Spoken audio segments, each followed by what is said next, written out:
silicon. Silicon is the material that built the information age. It comes from one of the most common substances on Earth, sand. But transforming sand into semiconductor-grade silicon requires extraordinary purification. Engineers refine silicon until impurities are measured in parts per billion. The result is a crystal so perfect that modern civilization depends on it. Silicon's greatest strength is balance. It conducts electricity when engineers want it to, and blocks electricity when they don't. This controllability made integrated circuits possible: microprocessors, memory chips, smartphones, data centers. Almost every digital device owes its existence to silicon. For decades, it has remained the undisputed king of semiconductors. But every king eventually meets challenges. Germanium. Before silicon dominated electronics, there was germanium. The first commercial transistors were made from it. Germanium offered excellent electrical performance and allowed engineers to build smaller devices than vacuum tubes. But it had a fatal weakness: heat.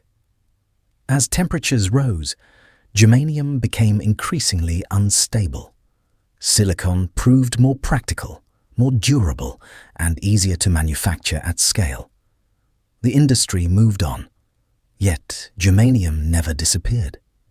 Today, it survives inside fiber optics, infrared imaging systems, and specialized solar cells. It was the first semiconductor hero, later overshadowed by a stronger successor: Gallium Arsenide. Gallium Arsenide, or GaAs, moves electrons far faster than silicon. And in semiconductors, faster electrons mean faster performance. This made GaAs essential for high-frequency applications: satellite communications, military radar, GPS systems, mobile networks. Where silicon struggles, gallium arsenide thrives. Its disadvantage is cost. Manufacturing gallium arsenide is significantly more expensive. That expense prevents it from replacing silicon completely. Instead, it dominates areas where performance matters more than price. Silicon carbide electric vehicles changed everything, and silicon carbide became one of the biggest winners. Silicon carbide, or SiC, handles higher voltages, higher temperatures, and greater power densities than ordinary silicon. That means smaller electronics, less wasted energy, faster charging, and longer driving range. Tesla, industrial power systems, and renewable energy infrastructure are increasingly adopting SiC technology. It is one of the most important materials behind the electrification revolution. Gallium nitride. If silicon carbide dominates high-power systems, gallium nitride dominates high-speed power systems. GaN transistors switch electricity extraordinarily fast. This allows chargers to become smaller, lighter, and more efficient. That tiny fast charger in your bag, it may already use gallium nitride. But GaN extends far beyond consumer electronics. It powers 5G infrastructure, advanced radar systems, satellite communications, and military electronics. Many engineers believe GaN represents the next major leap in power electronics. Indium Phosphide. Every second, vast oceans of information travel beneath oceans, across continents, through fiber optic cables. Much of that communication depends on indium phosphide. Unlike silicon, indium phosphide interacts exceptionally well with light. This allows it to generate, detect, and amplify optical signals efficiently. Without materials like indium phosphide, the modern internet would move far slower. It is one of the hidden foundations of global communication. Cadmium Telluride. Most solar panels use silicon, But cadmium telluride offers an alternative approach. CDTE panels require less material, perform well in hot climates, and can be manufactured efficiently. This makes them attractive for large-scale solar farms. Their challenge lies in perception. Cadmium is toxic. That fact raises concerns about manufacturing and disposal. Even so, cadmium telluride remains one of the world's most important thin-film solar technologies. Perovskites. Perovskites have shocked the solar industry. Only a few years ago, their efficiency was mediocre. Today, they rival traditional solar technologies, and they continue improving rapidly. Researchers love perovskites because they are inexpensive, lightweight, and highly tunable.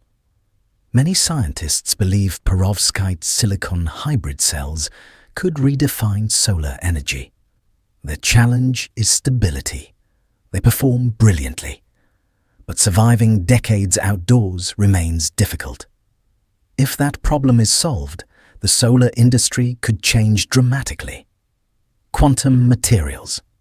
At the edge of semiconductor research, physics begins behaving strangely. Quantum materials exhibit properties that seem almost impossible. Electrons interact collectively. Resistance disappears. Information behaves differently.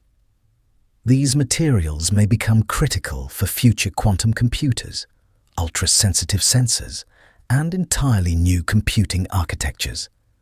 Scientists are still learning how to control them, but many believe they represent the next technological frontier. Graphene Electronics. Graphene is a single layer of carbon atoms, one atom thick, yet stronger than steel, more conductive than copper, and incredibly flexible. Since its discovery, engineers have imagined graphene-powered electronics replacing silicon. Ultra-fast processors, flexible displays, advanced sensors, revolutionary batteries. The challenge is manufacturing. Producing large quantities of flawless graphene remains difficult. But if solved, graphene may become one of the most transformative materials ever discovered. Conclusion. For decades, most people believed the digital world was built from silicon. But silicon is only the beginning.